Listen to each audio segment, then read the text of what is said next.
Firman Tuhan Harian. Sebelum 2000 tahun, di mana selama Yahweh melakukan pekerjaannya, manusia tidak tahu apa-apa. Hampir seluruh umat manusia jatuh ke dalam kebobrokan moral.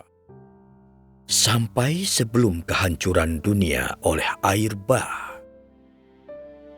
Mereka telah mencapai kedalaman pergaulan bebas dan kerusakan.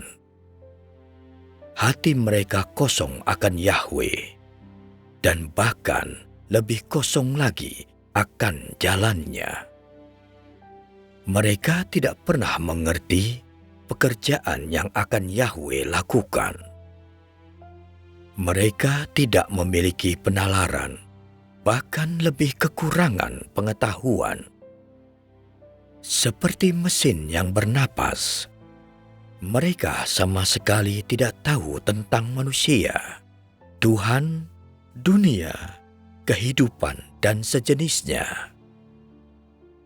Di bumi, mereka terlibat dalam banyak godaan, seperti si ular, dan mengatakan banyak hal yang menyinggung Yahweh.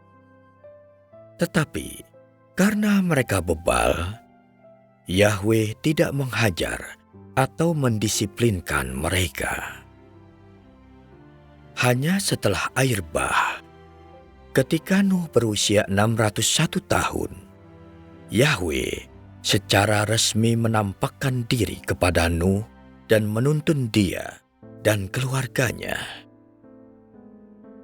Memimpin seluruh burung dan binatang buas yang selamat dari banjir, bersama dengan Nuh dan keturunannya, sampai akhir zaman hukum Taurat dalam 2500 tahun.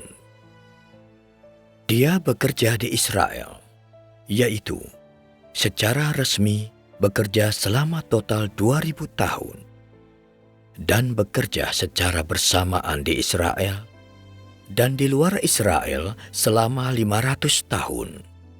Seluruhnya menjadi 2500 tahun.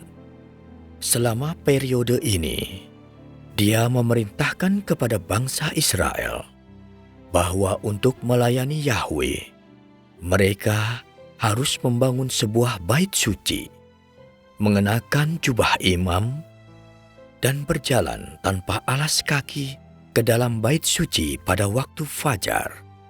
Jangan sampai sepatu mereka mencemarkan bait suci, dan api dikirim turun menimpa mereka dari atas bait suci dan menghanguskan mereka sampai mati. Bangsa ini menjalankan tugas mereka dan tunduk kepada rencana Yahweh. Mereka berdoa kepada Yahweh di bait suci, dan setelah menerima wahyunya, yaitu setelah Yahweh berfirman, mereka menuntun banyak orang dan mengajar agar mereka harus menunjukkan penghormatan kepada Yahweh, Tuhan mereka. Yahweh memerintahkan agar mereka membangun bait suci dan mezbah. Lalu pada waktu yang ditetapkan oleh Yahweh, yaitu pada hari Paskah, mereka harus mempersiapkan anak lembu dan domba yang baru lahir untuk diletakkan di atas mezbah sebagai korban untuk dipersembahkan kepada Yahweh, sehingga dapat mengendalikan diri mereka dan menaruh hormat kepada Yahweh di dalam hati mereka. Apakah mereka mematuhi hukum ini menjadi ukuran kesetiaan mereka kepada Yahweh?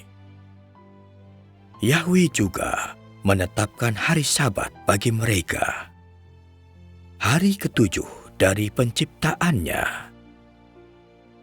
Sehari setelah Sabat, Dia menjadikan hari pertama, hari bagi mereka untuk memuji Yahweh, mempersembahkan korban baginya, dan memainkan musik baginya.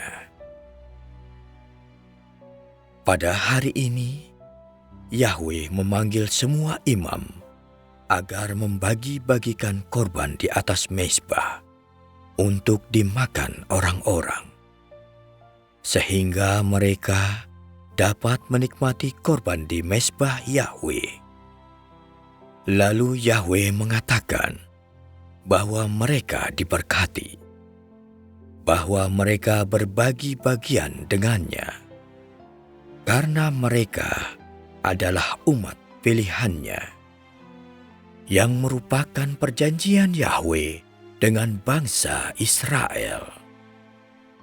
Inilah sebabnya, hingga hari ini bangsa Israel masih mengatakan bahwa Yahwe hanyalah Tuhan mereka, dan bukan Tuhan atas bangsa lain.